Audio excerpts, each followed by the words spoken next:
Selon vous, quelle est l'utilité d'un prêtre? Rendre le monde meilleur autour de lui, entendre les gens qui ont besoin d'aide. Je pense que c'est d'abord et avant tout un conseiller et un guide. L'utilité d'un prêtre? Personne ressource. On peut se confier à lui. Franchement, j'ai pas trop d'idées là-dessus, là.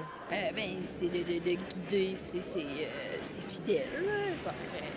L'utilité d'un prêtre, Aider la population là, de la ville où est-ce qu'il travaille. être un guide spirituel. Un support. Pour qui croit ça? Ben, je dis pas que c'est inutile, là, mais c'est que je le sais pas.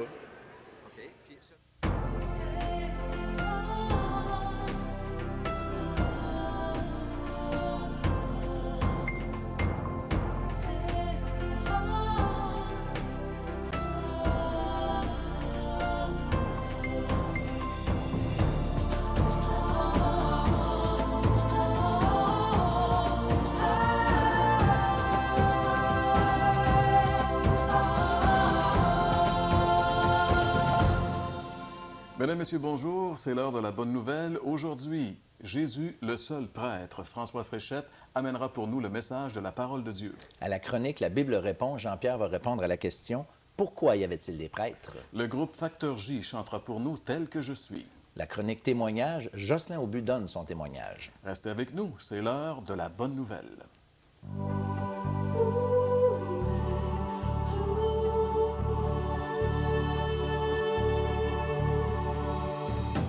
Selon la Bible, les prêtres ont-ils encore une raison d'être?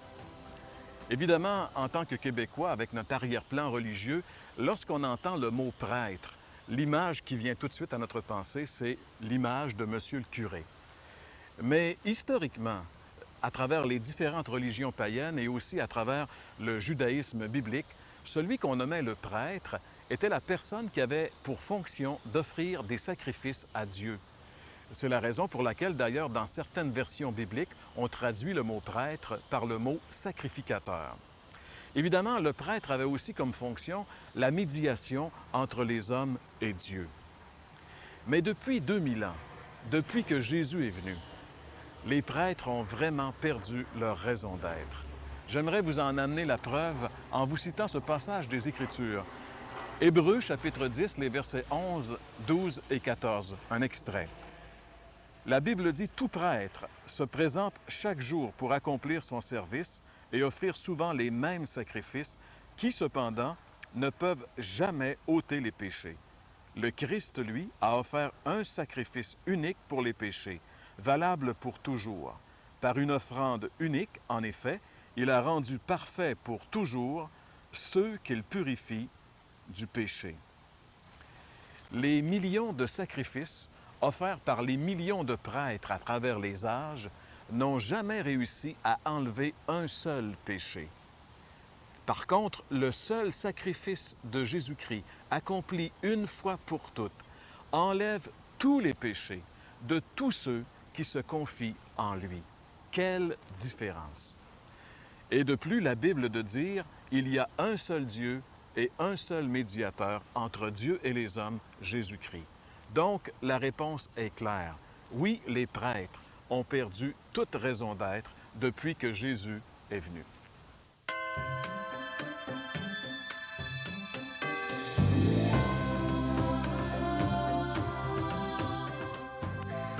Moi, j'ai grandi dans une famille catholique pratiquante. Et puis, c'était une famille heureuse, ça allait bien. Pendant mon enfance, je me suis quand même posé beaucoup de questions sur le sens de la vie, à quoi ça mène, pourquoi est-ce qu'on existe. On m'avait donné une Bible en images, et puis j'aimais ça lire le récit de gens qui connaissaient Dieu, qui aimaient Dieu, comme l'histoire de David. Ça me fascinait, même quand j'avais peut-être 7 ans, 8 ans. Et puis, certainement que mes parents m'ont influencé dans cette recherche spirituelle, parce qu'eux autres aussi cherchaient beaucoup. Je me souviens, il avait été aux Indes, il cherchait la vérité. Il avait été en Israël, un voyage, il faisait du yoga, du mysticisme, et puis même à l'âge de 16 ans, mes parents et moi, on a commencé à faire de la méditation transcendantale. On en a fait ensemble, on a commencé, et puis eux autres ont arrêté à peu près 1 an. après avoir commencé. Moi, j'ai continué pendant 5 ans. Et puis, je suis allé à des fins de semaine de ressourcement là-bas aussi, des retraites de perfectionnement. Je méditais soir et matin. Je cherchais. Et puis, pendant ce temps-là, mes parents, eux autres, étaient retournés à l'Église catholique plus assidûment. Et puis, il y avait un mouvement de ressourcement. C'est comme ça que ça s'appelait. Et puis, ils faisaient des fins de semaine. Et puis, vers l'âge de 18-19 ans, ils m'ont invité à aller à une de ces fins de semaine-là. Et puis, ça a été important pour moi. Contrairement à ce que j'en étais arrivé à croire avec la méditation transcendantale, en allant à ces fins de semaine-là, je me suis dit, là, j'ai réalisé que Dieu existait. C'était pas juste un concept, une idée, mais une personne, et que cette personne-là m'aimait. Et c'est suite à ça que je me suis intéressé plus au christianisme, à Jésus-Christ, à vouloir le connaître davantage. Et à ce moment-là, j'ai été, pas longtemps après, dans un camp, j'étais sauveteur aquatique, j'étais dans un camp chrétien, dirigé par des chrétiens évangéliques, et puis c'est la première fois que j'ai entendu parler plus clairement des vérités de la bonne nouvelle du salut en Jésus-Christ. À ce moment-là, je faisais des études en psychologie à l'Université McGill, et puis j'avais beaucoup de doutes aussi. Je me demandais, est-ce que Dieu, c'était pas le fruit de notre imagination? Peut-être, hein, parce que de tout temps, les gens se sont fait des dieux. Dans le monde primitif, là, on avait le dieu du tonnerre, on ne comprenait pas c'était quoi, le dieu de la forêt, la déesse de la fécondité, pour expliquer l'inconnu, pour arriver à contrôler ce qu'on n'arrivait pas à contrôler. Puis moi, je me disais, ça se pourrait-tu que les chrétiens aussi se soient inventés Dieu le Père et le Fils Jésus-Christ, son Fils, et puis pour les sécuriser par besoin psychologique. Et je m'interrogeais. Et puis, mais en lisant la Bible, parce que dans le camp, et puis quelques temps auparavant, j'avais commencé à lire la Bible, je me disais, il y a quelque chose de spécial dans la Bible. Je voyais Jésus-Christ, c'est pas normal. Il y avait quelque chose de particulier dans ce personnage-là et qu'il fallait que j'explique. Puis j'avais un peu l'attitude des soldats qu'on nous rencontre dans l'Évangile de Jean, où est-ce qu'on dit, les soldats avaient été envoyés pour l'arrêter, puis là, disait, jamais homme n'a parlé comme cet homme. Il y a quelque chose de différent. Je me disais, si Dieu n'existait pas, il aurait fallu qu'il soit comme Jésus, aussi bon, pur, parfait comme lui. Et là, j'en arrivais à douter de mes doutes. Puis là, je me disais, peut-être que justement, Dieu existe et que le fait que tout le monde cherche à se créer un Dieu, c'est parce que Dieu qui nous a fait avec le besoin de le connaître, lui, de le chercher, de le trouver. Peut-être que justement, c'était la preuve, une preuve que Dieu existe. Dans mon cheminement, j'en étais arrivé aussi à comprendre que je n'étais pas parfait, j'étais pécheur. J'étais aussi incapable d'être parfait comme Dieu était parfait et de m'approcher de lui. J'avais aussi bien compris, hein, à ce moment-là, je faisais la méditation, mais j'allais à la messe aussi à tous les jours. Un été, là, je me levais, je commençais la journée en allant à la messe. J'avais peut-être 18 ans, 19 ans, j'allais à la messe. Et puis, on dit, hein, voici l'agneau de Dieu qui ôte le péché du monde. J'avais compris ça, que Jésus était censé être notre sauveur, le sauveur du monde. Mais il y avait peut-être le dernier point là, dans ma conversion, c'était un obstacle logique. Je me disais, oui, je suis pécheur, j'ai manqué souvent dans ma vie, dans ma conduite envers Dieu, mais c'est moi qui l'ai fait. C'est moi qui s'est mis dans ces problèmes-là. C'était à moi à réparer mes gaffes, à changer de vie, à ramasser mes pots cassés. C'était pas à Jésus à le faire. C'était pas de sa faute, lui. C'était de ma faute. C'était à moi de me sauver moi-même, pas à lui. C'est pas juste. Et puis, je soulevais cette objection-là au camp, justement, puis la personne qui me parlait m'a raconté, écoute, toi, tu es sauveteur aquatique, mais supposons que tu es sur le lac, tu nages. Une crampe t'arrive, ça peut arriver. Là, il arrive quelqu'un en bateau puis qui t'envoie la bouée de sauvetage. Est-ce que tu vas lui dire, non, non, non, non, c'est moi qui me suis mis dans ce pétrin-là, c'est à moi à me sauver tout seul. C'est à moi qui me noie de me sauver tout seul. C'était évident. Il fallait que je saisisse cette bouée-là et dire simplement merci. Et là, je me suis dit, si Dieu, dans sa sagesse, avait décidé de me sauver par le moyen de Jésus-Christ, qui étais-je pour argumenter contre ça? De toute façon, je n'étais pas capable de me sauver moi-même par mes propres forces. Et lui, c'est vrai, il n'était pas obligé, c'était pas juste qu'il le fasse, mais s'il voulait le faire par amour pour moi, c'est merveilleux. Et c'est plus tard, un peu dans la journée, que j'en suis venu à prendre cette décision-là. J'ai prié pour donner ma vie au Seigneur Jésus-Christ et accepter le cadeau du salut qui est payé pour mes péchés. À ce moment-là, à ce moment précis, il n'y a pas eu de feu d'artifice, d'expérience mystique particulière, rien de spécial. Seulement une paix. La paix profonde de me savoir parfaitement réconcilié avec Dieu. Le Dieu de l'univers n'avait rien à me reprocher parce que tous mes manquements, tous mes péchés avaient été payés par Jésus-Christ par amour pour nous.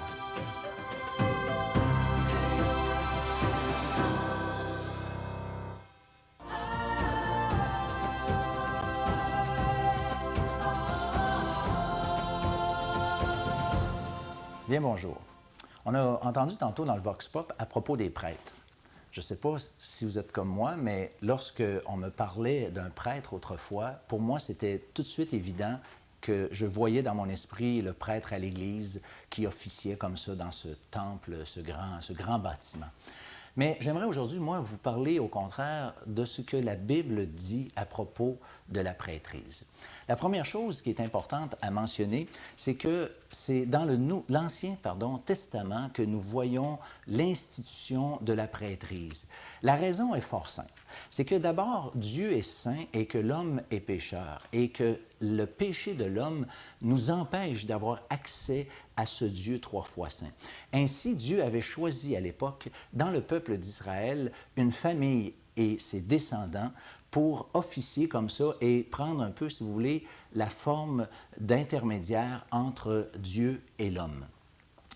Ces hommes, ces prêtres, avaient comme fonction particulière d'offrir des sacrifices à Dieu pour les péchés. Ainsi, lorsque, par exemple, un Israélite venait et avait péché, il venait avec un sacrifice et le prêtre sacrifiait effectivement pour cet homme afin que cette relation à laquelle Dieu tenait tant puisse être, si vous voulez, rétablie, remise en place pour que la communion puisse à nouveau avoir effet entre ce Dieu trois fois saint et l'homme qui était pécheur.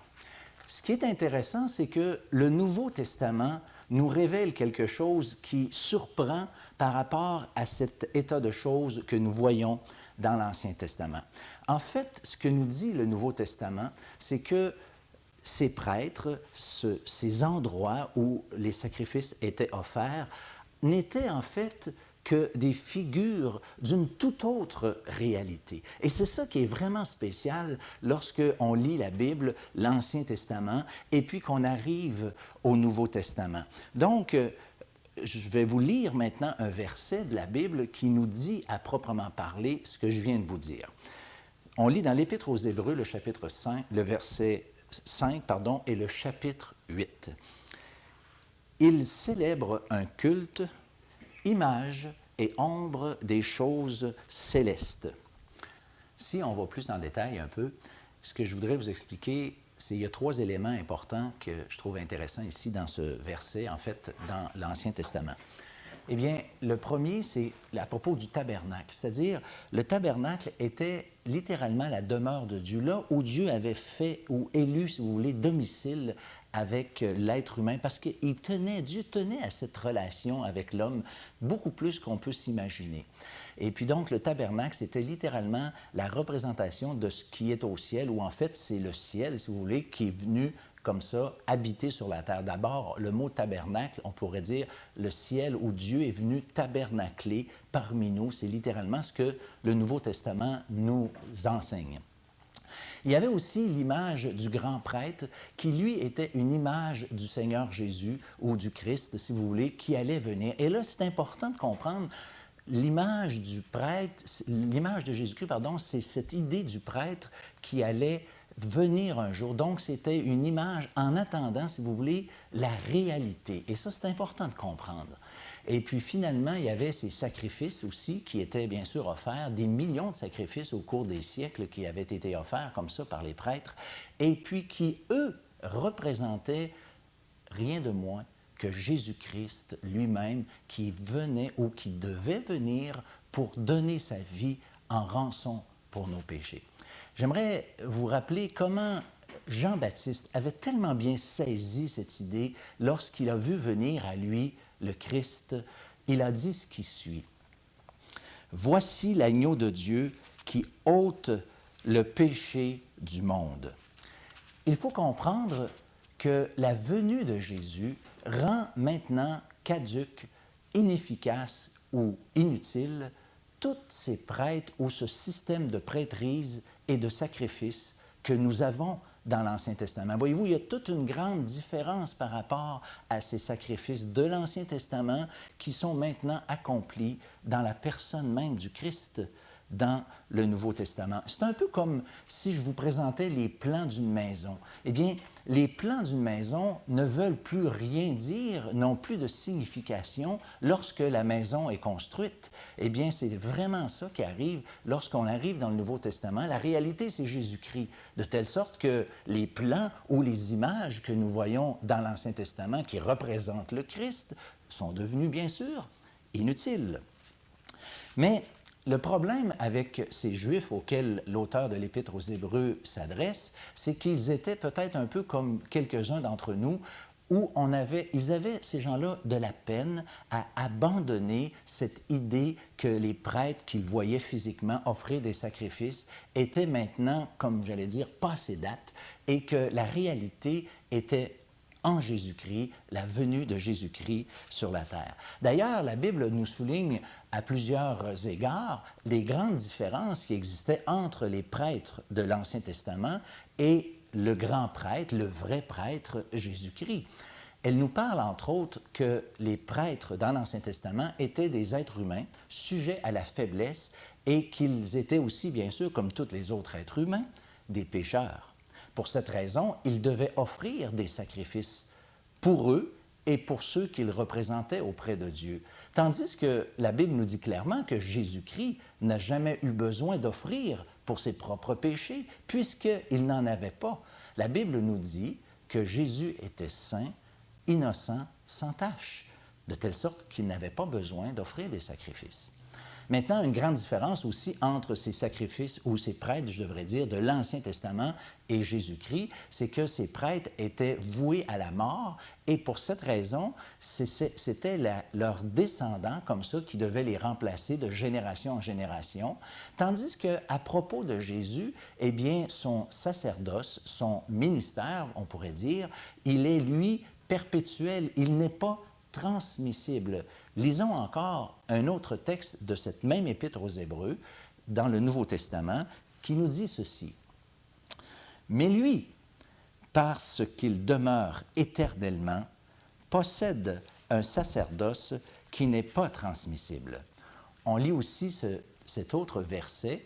« Ayant été fait souverain sacrificateur pour toujours. » Voyez-vous, si les prêtres de l'Ancien Testament n'ont plus leur raison d'être, eh bien, les prêtres d'aujourd'hui n'ont plus leur raison d'être. Si Jésus-Christ a un sacerdoce qui n'est pas transmissible, eh bien, comment certaines personnes peuvent-elles prétendre à ce titre aujourd'hui? Chers amis, je pense que le prêtre d'aujourd'hui ne peut nous venir en aide en tant qu'intermédiaire, bien sûr. En tant qu'intermédiaire, le prêtre ne peut nous représenter aux yeux de Dieu. C'est Jésus-Christ maintenant qui est le vrai prêtre et qui intercède, qui est notre intermédiaire entre nous et Dieu. À tel point que, par exemple, confesser vos péchés à un prêtre, pour nous, c'est évident qu'il n'a pas le pouvoir de pardonner nos péchés. Seul Dieu, nous dit la Bible, a le pouvoir de pardonner les péchés. Je peux vous dire quelque chose d'extrêmement important ici aujourd'hui. C'est que Jésus-Christ est celui qui est mort sur la croix pour nos péchés et que c'est lui seul qui peut maintenant nous accorder un plein et entier pardon. Jésus-Christ, pour mieux comprendre ce qu'il a accompli sur la croix, Lorsque je vous ai parlé tout à l'heure du temple dans l'Ancien Testament, ce temple était divisé en deux parties. La première partie était le lieu saint et la deuxième partie, le lieu très saint. Et puis, ce lieu très saint et ce lieu saint étaient divisés par un voile, et ce voile-là, de l'autre côté du voile, eh bien, seulement une fois par année, le grand et souverain prêtre pouvait offrir un sacrifice. Et la Bible nous dit que Jésus-Christ, maintenant, nous a ouvert la porte et que tous ces sacrifices de l'Ancien Testament ne pouvaient nous ouvrir cette porte entre le lieu saint et le lieu très saint qui, bien sûr, représente la présence même de Dieu. Lisons ensemble un verset qui nous le dit clairement. « Le Saint-Esprit montrait par là que le chemin du lieu très saint n'était pas encore ouvert. » Et encore, le Christ nous dit clairement ce qui suit. « Il est entré une fois pour toutes dans le lieu très saint, non avec le sang des boucs et des veaux, mais avec son propre sang, ayant obtenu une rédemption éternelle. » La Bible nous dit que Jésus est venu pour donner sa vie et qu'il s'est présenté devant Dieu, non avec le sang des taureaux et des boucs qui avaient été offerts dans l'Ancien Testament, mais avec son propre sang. Puis c'est là qu'on voit que Jésus a payé de sa vie lorsque le sang de son côté a jailli après qu'il eut expiré. Ainsi, ça nous explique qu'est-ce qui s'est passé à un moment donné lorsque Jésus était sur la croix. Il a crié et puis il a rendu son esprit et puis il s'est passé quelque chose. Puis lisons ensemble dans l'Évangile ce qui s'est produit effectivement.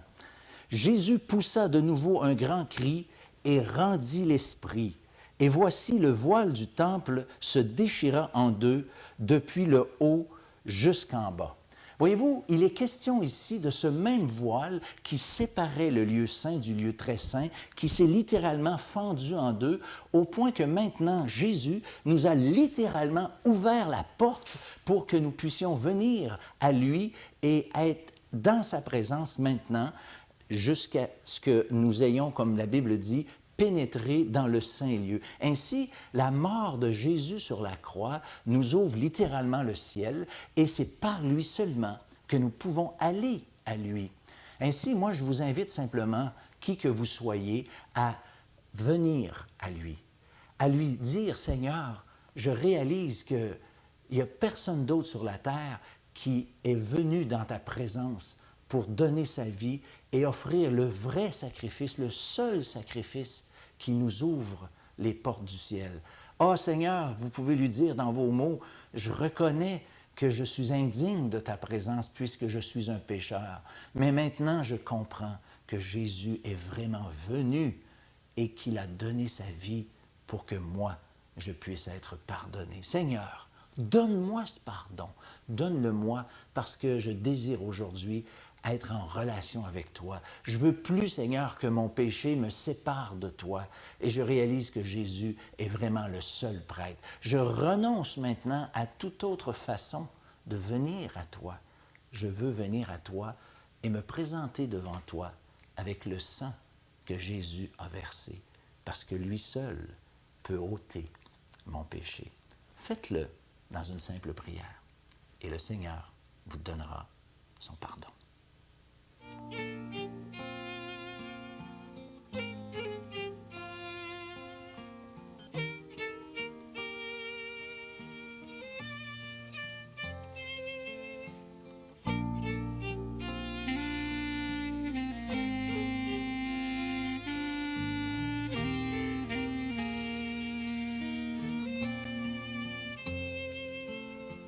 Tel que je suis, Seigneur, je viens près de toi, t'apporter ma vie, tel que je suis, Seigneur, j'ai besoin de toi, pour changer ma vie, tel que je suis perdu, ma vie n'a plus de saveur. Tel que je suis, je n'en peux plus.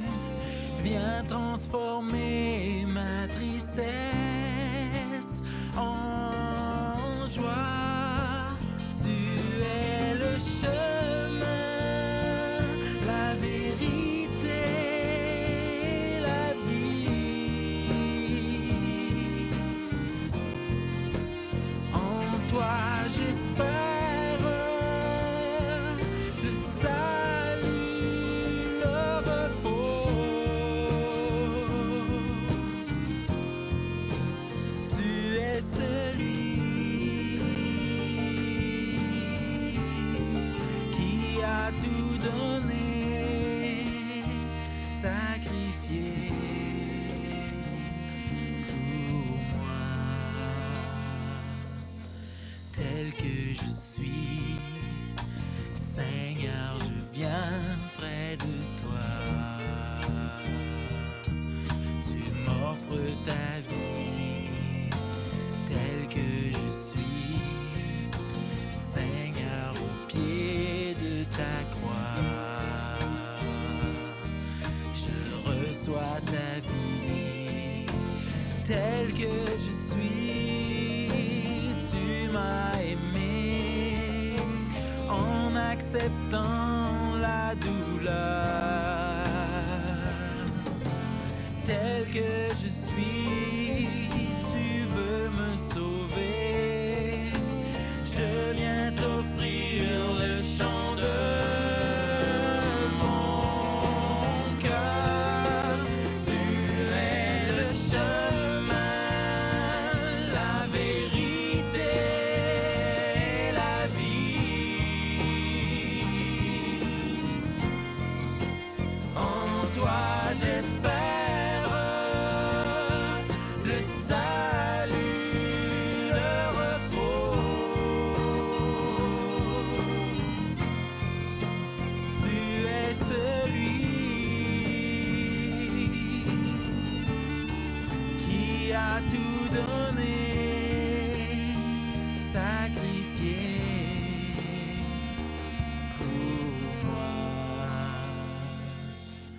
Tel que tu es, Seigneur, je voudrais te voir.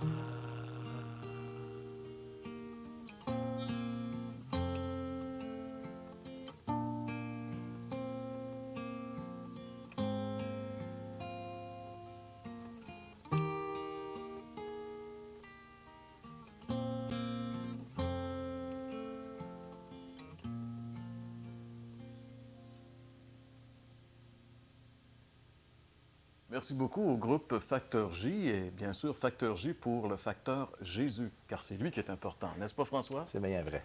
C'est juste le temps de vous saluer et de vous inviter à être de nouveau avec nous à l'heure de la bonne nouvelle parce qu'on revient à nouveau la semaine prochaine pour une autre émission où nous vous présenterons la bonne nouvelle. L'heure de la bonne nouvelle tient à remercier le manoir Bricky. Et là, je me suis dit, si Dieu, dans sa sagesse, avait décidé de me sauver par le moyen de Jésus-Christ, qui étais-je pour argumenter contre ça? De toute façon, je n'étais pas capable de me sauver moi-même par mes propres forces. Et lui, c'est vrai, il n'était pas obligé. C'était pas juste qu'il le fasse. Mais s'il voulait le faire par amour pour moi, c'est merveilleux.